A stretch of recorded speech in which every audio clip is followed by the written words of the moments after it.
Hello, I'm on the Middle Severn, that's the river behind me, and I'm here for the evening and into dark doing a barbel session. The river has been up, but it is now falling and the banks are quite slippery, but I've chose a safe peg. That's important when you fish, and particularly when you night fish on your own. Safety is an important issue, so I'm very comfortable with my peg. Never fished here before. I had a good look at it when I arrived, and I'm going to show you now what it looks like and how I intend to fish it.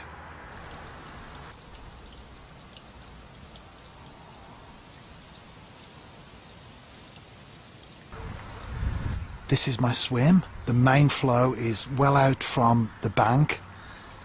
In fact, I've got some slack water, 2 to 3 lengths out, and then the flow begins. And this is the feature that I'm fishing to. As you can see, just downstream, just a few meters from where I'm sitting, is a willow tree. It's hanging over into the water, and the flow is just off the edge of the tree. So that's probably there, as you can see on the camera now, where I'm casting to. I've got a 3-ounce lead and it's holding up well in the flow. So am I confident? Yes, I'm always confident. As I said, I'm fishing a 3-ounce lead. It's holding comfortably in the water, so I'll be able to stick with that through the session. There it is. Hold it up for the camera there. It's fixed, although it's only fixed with a piece of power gum knot, so it's not a strong knot at all. And I usually find that I end up tying several knots during the session because I tie them quite loose. So it's a safe knot, that's important. What I'm doing is I'm getting a piece of brown crumb and pigeon conditioner seeds, and I'm moulding it into a little ball, as it were, like a rugby shaped ball, and then, like so, fixing it around the lead. And because I'm fishing boilie, there's my boilie,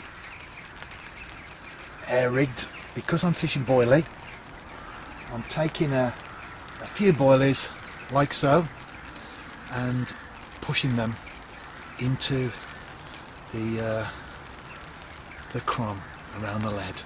So it goes out like that, and then when it hits the riverbed, breaks up and deposits the attractor exactly where I want it. That's the theory. Let's cast out and see if it works. It's 8 o'clock and it's getting quite dark. I've set the camera up on the tripod just underneath my brolly. There's a little bit of rain predicted later, and I've put my head torch actually on the tripod, so when I get into a fish, which hopefully I will, I'll be able to record it on the camera. It's been quiet so far, but there's not much weed or anything coming down because the river's falling, and it really does look good. The water temperature is 12.1 Celsius, well, it was when I arrived, and the air temperature was 12, so in effect it was warmer in the river than it was on the bank. As the evening has wore on, it has got a little bit chillier this side of the water anyway, and I've now got my fleece all-in-one suit on, and I'll soon be putting my fleece jacket on as well soon. But the water temperature, I haven't tested it for an hour or so, a couple of hours, whatever, since I've been here, but that'll hold up well. The air temperature will fall, but the water temperature will remain about the 12, so very hopeful as we now enter into dark. 10:30, and I'm just into a fish. Seems like my perseverance has paid off. It's a good fish as well.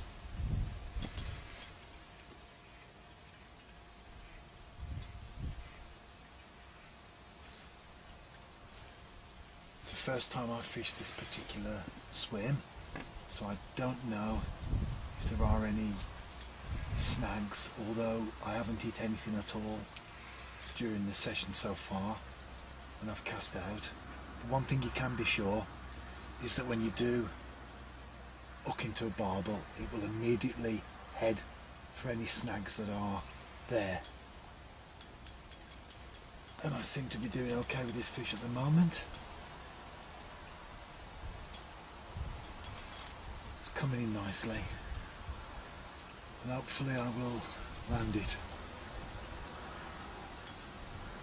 There's a lovely bend in the rod. I wish I could capture it on film. It's been a cold night as well so far, quite chilly, but the water temperature has held up. That's what really counts.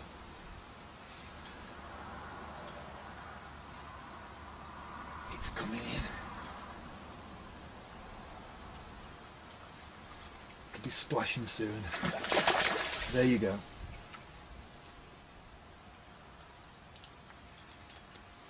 Typical style, it's just made off again, which usually happens.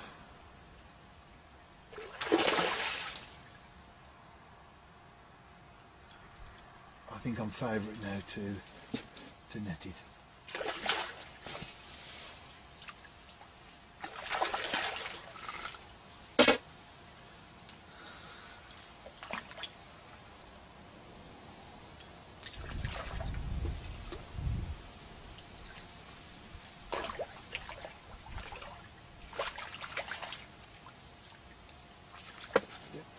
In the net.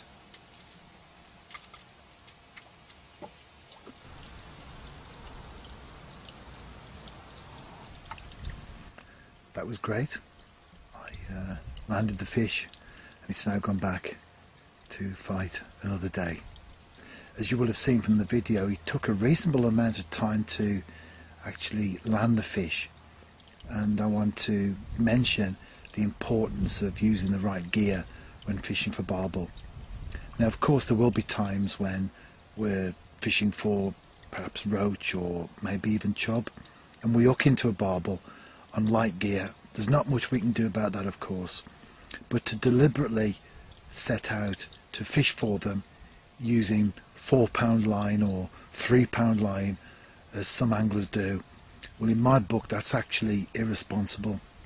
We need to be able to catch the fish, hook it should I say, and then bring it to the net as quickly as possible. Not to tow it in of course, we need to give the fish some play, but we need to be able to bring it to the net in a reasonable time.